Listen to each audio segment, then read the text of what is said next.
ముద్రగడ పద్మనాభం గారికి పవన్ కళ్యాణ్ గారు ఏ పార్టీ గౌరవం ఇచ్చారో ఈ ఒక్క వీడియోతో అర్థమైపోద్ది. ముద్రగడ పద్మనాభం గారి గురించి పవన్ కళ్యాణ్ గారు గతంలో బహిరంగంగా వాళ్ళ కుమార్తెని రాజకీయాల్లోకి ఆహ్వానిస్తున్న సందర్భంలో ఆయన ఏమన్నాడో వింటే ఈరోజు ఆయన పార్టీ ఇచ్చిందని చూస్తే ఎవరికైనా కానీ దిమ్మ తిరిగిపోద్ది. ఇదేంటి పవన్ కళ్యాణ్ గారు, ఇటువంటి రాజకీయాల మీరు చేసేది?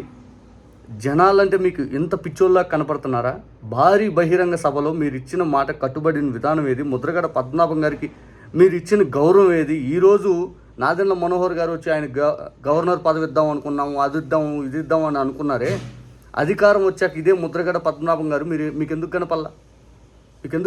ఒక్కసారి మీరు అన్న స్టేట్మెంట్ మీరే చూడండి ముద్రగడ గారి గురించి. మీతో పాటు నేను మీ ఇంటికి వస్తాను. నేను మిమ్మల్ని తీసుకెళ్ళి, ఎందుకంటే మనం ఎన్ని గొడవలున్నా మనం వచ్చి కూర్చొని ఆయనతో మనం విభేదించవచ్చు, అభిప్రాయ భేదాలు ఉండొచ్చు, పాలసీ పరంగా విభేదాలు ఉండొచ్చు, కానీ వేరే పార్టీలో ఉండొచ్చు. కానీ నేను ఇచ్చే గౌరవం అందరికీ, పెద్దలందరికీ ఇచ్చే గౌరవం. మనం కలిసి ప్రయాణిస్తున్నాం, కలిసి ఉండాలి, విడిపోకూడదని కోరుకుంటున్నాం. నేను సగటు రాజకీయ నాయకుడిని కాదు, నేను మీ ఇంటి వాడిని, మీ కుటుంబ సభ్యుడిని, మీ సోదరుల్లో ఒకరిని, మీ అన్నదమ్ముల్లో ఒకరిని, సాటి మనిషిని, మానవ హక్కుల్ని కాపాడుకోవాలనుకునేవాడిని. నేను ముఖ్యంగా సోదరి కాంతి గారికి, వారి శ్రీవారు చందు గారికి కూడా ప్రత్యేకించి నేను మాటిస్తున్నాను, మిమ్మల్ని అందరి కుటుంబ సభ్యులతోటి మిమ్మల్ని తీసుకెళ్లి అప్పుడు నేను జనసేనలో మిమ్మల్ని సంపూర్ణంగా ఆహ్వానిస్తాను. ఈ రోజున జనసేనలో ఉన్నారు, కానీ మిమ్మల్ని చెయ్యపట్టి సగర్వంగా మీరు తీసుకెళ్ళండి, ఆయనకి చెప్పి మిమ్మల్ని తీసుకొస్తానని మనస్ఫూర్తిగా. ఇక్కడ మీరు బాగున్నారు, తల్లిదండ్రులు దీవెన ఉండాలి ఎవరికైనా. ఆయన ఏమన్నాడా పవన్ కళ్యాణ్ గారు, అమ్మా ఈరోజు మీరు జనసేనలో ఉన్నాం, మిమ్మల్ని అఫీషియల్గా నేను పార్టీలో తీసుకోను, మిమ్మల్ని నేను చెయ్యి పట్టుకొని పార్టీలోకి ఎప్పుడు తీసుకొస్తానంటే ముద్రగడ పద్మనాభం గారి దగ్గరికి నన్ను తీసుకెళ్ళండి, లేదు నేనైనా వస్తాను, మనందరం కలిసి వెళ్ళి ముద్రగడ పద్మనాభం గారిని మాట్లాడి ఒప్పించాక నేను మిమ్మల్ని జనసేన పార్టీలోకి తీసుకొస్తాను అని చెప్పి పవన్ కళ్యాణ్ గారు బహిరంగంగా చెప్పాడు. మాట నిలుపుకున్నాడా? ముద్రగడ పద్మనాభం గారికి ఆయన ఇచ్చే గౌరవం ఏంటది? ముద్రగడ పద్మనాభం గారు అంటే ఏ పార్టీ గౌరవం ఉంది? ఒక్క ఎగ్జాంపుల్ చాలు. బహిరంగంగా ఆనాడు ఓట్ల కోసం పెద్దలంటే నాకు గౌరవం, పెద్దలు ఒక మాట అంటారు, పెద్దలంటే మనం పడాలి, పెద్దలకు గౌరవం ఇద్దాం అన్నారు. మరి ఏం గౌరవం ఇచ్చారా?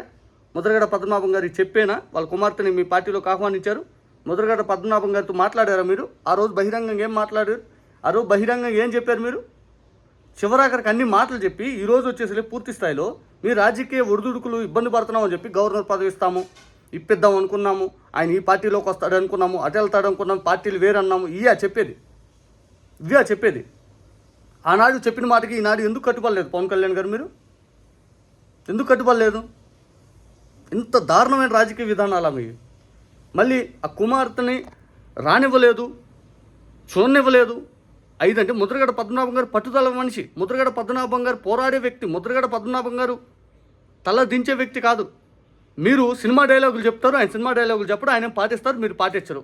మీరు చెప్పిన డైలాగులు మీరు పాటించరు, ఆయన చెప్పకపోయినా ఆయన పాటిస్తాడు. ఆయన ఒక్కసారి ఒక నిర్ణయం మనస్ఫూర్తిగా తీసుకుంటే.